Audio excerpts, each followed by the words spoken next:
Now let's see if we have a volunteer to read and explain today's story about skill and wisdom.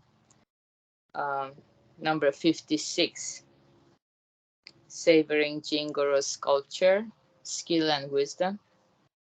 Page 154. Do we have a volunteer? Okay, Stefania, can you read it? Yes, just which book is it? It's in Something You Forgot Along the Way, uh, Okay, page 154. 150. Okay, I'm opening it now. Sure. Mm, Chapter 56. 56. Okay.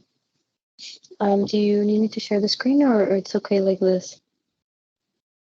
Oh, if you can share it, yeah, because you have it ready, yeah, you can share it, sure.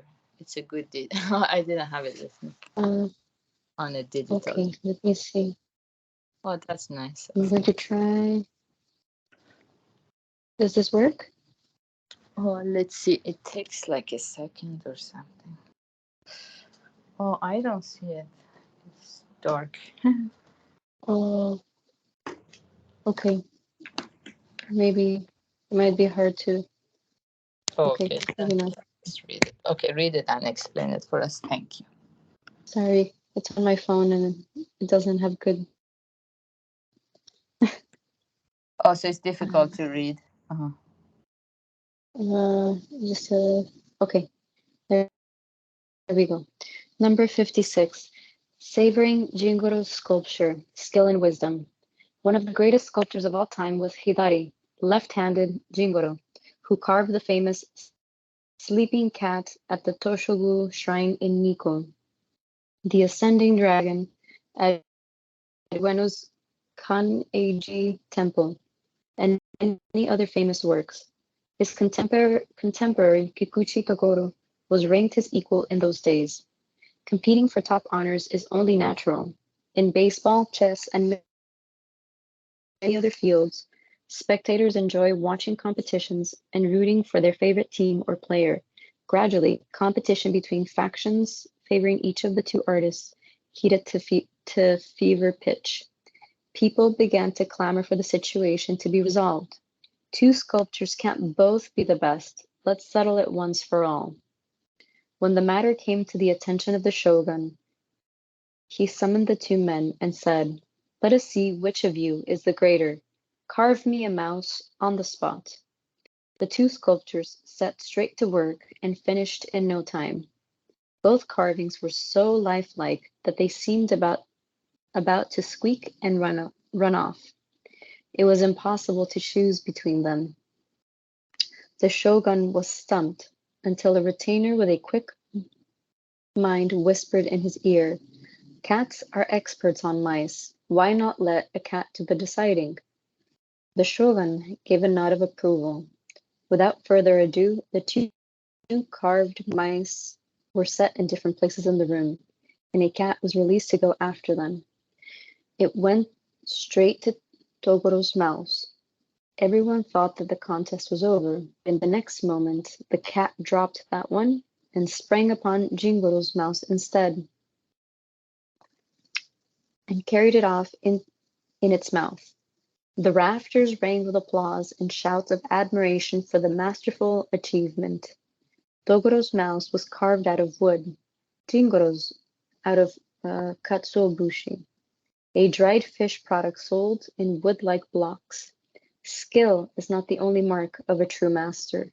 The wisdom to adapt to circumstance is also required. Um, yeah, um, this sort of reminds me of, I believe it's in one of our stories in the same book as well, where wit is very much um, it's part of being able to respond to the moment and the situation at hand, which is very much aligned with our practice around being present and being in the moment, um, and understanding the seeds that we've planted in the past, especially with the law of cause and effect, being able to, it doesn't matter how much, how academic one can be or how much knowledge one can acquire or retain, if it's not being used or set into action, then it just becomes a similar skill or information. But if it's able to be applied to the moment or the situation at hand, I believe that's where the wisdom comes in, to be able to link those two and bridge the knowledge or the information into the actual moment or the present, just like Jingle. And I can see that there was a lot of creativity and a lot of wits to happen there because of their solution, to be able to create a mouse that was carved out of katsuo bushi. So yeah, that's my interpretation, but I leave it open for anybody who has more to add.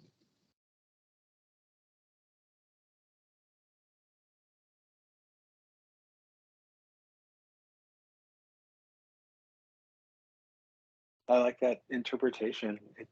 Wisdom is what turns the corner between masters. You know, we have these the two characters are equally masterful, but what turns the corner? What is the extra mile that has to be walked to gain that edge? And I think that's aptly, as you said, you know, taking that skill and being able to apply it in the moment and be flexible with it and be able to improvise, and you know, that's going to change everything. That's going to be what takes it over the edge. Yeah, I like the story a lot. I wish it was a movie. Yeah, I agree, Rick. Yeah, it made me smile to think like, wow, how creative of somebody to be able to have the foresight as well, what we talk about in Buddhism, to see ahead and really say, okay, you know, how can I bring this to life, so to speak?